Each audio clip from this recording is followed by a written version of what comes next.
I think we should probably keep the death penalty for white-collar criminals that have committed crimes that have total loss of $1 billion or more. I had such a sketchy dream last night. Like, it was all about snakes. I was in like a smaller community where all the houses are closer together, and like everybody had all these different reactions to the snakes. Some of them were like wildly unaliving the non-venomous ones, which were hyperbolized in my dream. They were like much larger and different looking than the non-venomous snakes that I live around.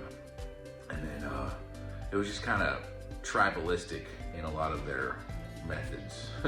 And I was really upset by that, and I was kind of like moving slow in the dream, of course, and it's kind of fading, so I made this video, but like I couldn't get to the actual copperheads, and there were so many snakes I couldn't figure out which was the copperhead.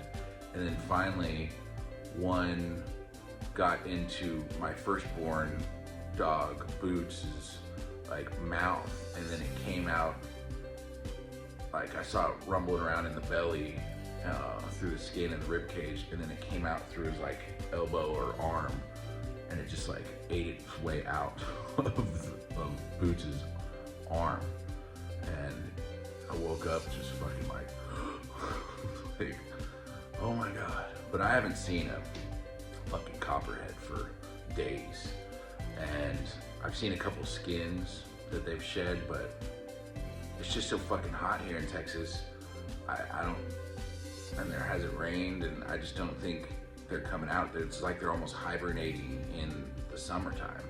And so of course I Googled Texas heat wave and global warming, and sure enough, lo and behold, it's like, yes, global warming has exacerbated the, you know, the typical, you know, hot summers in Texas.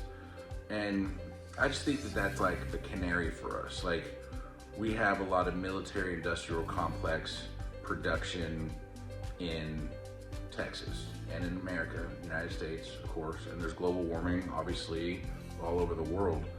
But I think Texas, and where I'm from in Colorado, and probably even California, where I was born, you know, they all have added to the harmful emissions, the greenhouse gas emissions that have been emitted from so much military industrial complex production and industry. So, I don't know, I've just been thinking about this a lot lately, and just, I really don't appreciate that when I was a kid, they gaslit us and told us during these clean air campaigns, McGruff, the crime dog, you know, they were gaslighting us about crime too, but that's a different subject. But when they had those school assemblies about the clean air campaigns, we had no idea that the military industrial complex was responsible for nearly like half of all these, you know, harmful effects. And it took us years to find that out.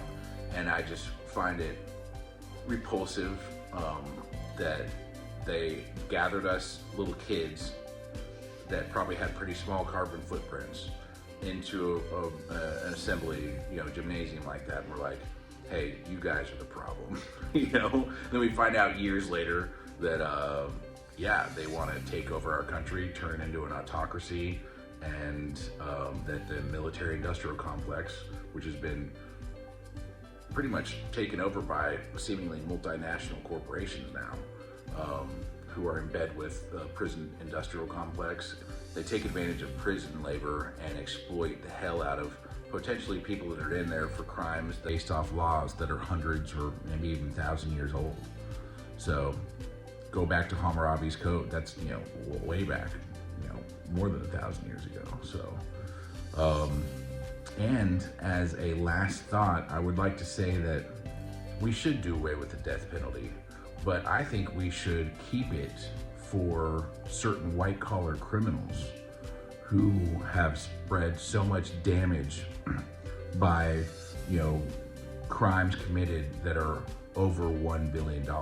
So flip the criminal justice system on its head, and instead of going after a bunch of people who can't defend themselves in court with attorneys for street crimes, let's go after the people that make the crimes happen, through corporations sitting in boardrooms.